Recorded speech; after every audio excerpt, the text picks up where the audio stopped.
சுகன்யா. எங்க இருந்து வரீங்க? துறைப்பாக்கம். சும்மா உங்ககிட்ட ஒரு கடி ஜோக் மாதிரி ஒரு கொஸ்டின் கேக்குறேன். ஒரு பாஸ்கெட்ல 10 சாக்லேட்ஸ் இருக்குது. அது நீங்க ஈக்குவலா 10 பேருக்கு கொடுக்கணும். ஆனா அந்த பாஸ்கெட்ல 10 தான் இருக்குது. நீங்க 10 பேருக்கு சாக்லேட் கொடுத்துறீங்க. அப்படி இருந்தாலும் அந்த பாஸ்கெட்ல ஒரு சாக்லேட் இருக்குது. எப்படி? தெரியுது. சும்மா கெஸ் பண்ணுங்க ஆன்சர். ஒரு பாஸ்கெட்ல 10 சாக்லேட்ஸ் இருக்குது.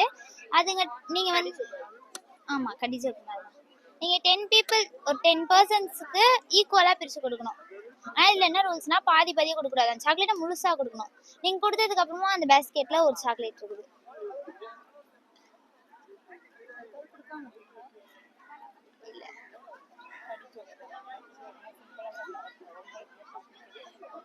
தெரியுது.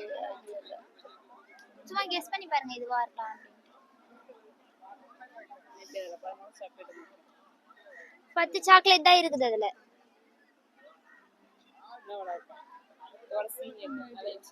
நான் சொல்லவா? 10 பீப்புளுக்கு கொடுக்கணும். 9 பேருக்கு வந்து சாக்லேட்டை கையில கொடுத்துட்டாங்க. 10வது பர்சனுக்கு பாஸ்கெட்டோட கொடுத்துட்டாங்க. அதனால அந்த பாஸ்கெட்ல 10th சாக்லேட் இருக்குது.